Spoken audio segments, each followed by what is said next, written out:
রাতের অন্ধকারে নিঃশব্দে এগিয়ে চলছে বিশাল তেলবাহী জাহাজ। কোথাও কোনো আলো নেই, নেই পরিচয় জানানোর সংকেত। আন্তর্জাতিক নজরদারি এড়াতে ট্রান্সপন্ডার বন্ধ করে স্যাটেলাইটের চোখ ফাঁকি দিয়ে হরমুজ পাড়ি দিচ্ছে একের পর এক ইরানি জাহাজ। হরমুজ প্রণালীতে যেন চলছে এক অদৃশ্য দৌড়।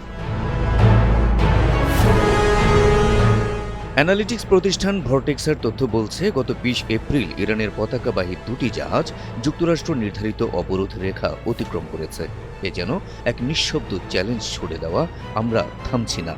এই দুই জাহাজের বহন সক্ষমতা প্রায় ৪০ লাখ ব্যারেল তেল। কিন্তু এটি কোনো বিচ্ছিন্ন ঘটনা নয়, বরং বৃহত্তর এক বহরের ক্ষুদ্র অংশ। তারা প্রায় ৯০ লাখ ব্যারেল জ্বালানি নিয়ে এই বহর বাজারে পৌঁছেছে, পাশ কাটিয়ে গেছে যুক্তরাষ্ট্রের নৌটহল। বিশ্লেষকেরা অনেক পরে স্যাটেলাইট ছবিতে তাদের চিহ্নিত করতে পেরেছেন, কারণ পথে থাকা অবস্থায় জাহাজগুলো নিজেদের উপস্থিতির সব চিহ্নই মুছে ফেলেছিল। ওয়াশিংটনের হরমুজ অবরোধের কঠোর সতর্কতা যেন ইরানের কাছে কেবল আনুষ্ঠানিকতা মাত্র, কারণ এখন পর্যন্ত অন্তত ৩৪টি ট্যাঙ্কার ও গ্যাসবাহী ইরানের জাহাজ এই অবরোধ ভেঙে পেরিয়ে গেছে। ওমান উপকূল থেকে ইরান পাকিস্তান সীমান্ত পর্যন্ত বিস্তৃত এই রেখা কার্যত চ্যালেঞ্জের মুখে। গেল সপ্তাহ থেকে বাড়ছে এই গোপন যাত্রা। পারস্য উপসাগর ছেড়ে যাওয়া জাহাজগুলোর মধ্যে বেশিরভাগই ছিল পণ্য বোঝাই। এই উত্তেজনাপূর্ণ পরিস্থিতিতে নতুন মাত্রা যোগ করেছে নিষেধাজ্ঞাপ্রাপ্ত জি সামার ট্যাঙ্কারের যাত্রা। ২২ এপ্রিল সেটিও অবরোধে পেরিয়ে গেছে। জাহাজ ট্র্যাকিং সিস্টেম বলছে এটি এর মধ্যেই সেই সীমার বাইরে যেখানে যুক্তরাষ্ট্রের নিয়ন্ত্রণ কার্যকর। এই টানাপোড়েনের কেন্দ্রবিন্দু হরমুজ প্রণালী বিশ্বের অন্যতম গুরুত্বপূর্ণ জ্বালানি করিডোর। এখানকার প্রতিটি নড়াচড়া প্রভাব ফেলে বৈশ্বিক বাজারে।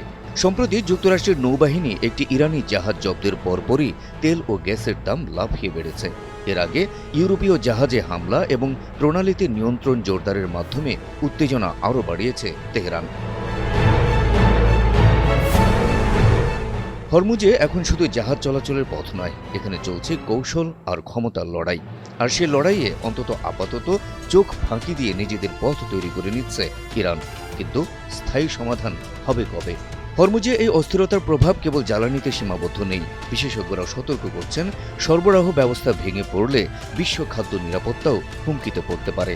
এর মধ্যে সার সংকট এবং সরবরাহ শৃঙ্খলের ভাঙনের ইঙ্গিত দেখা যাচ্ছে।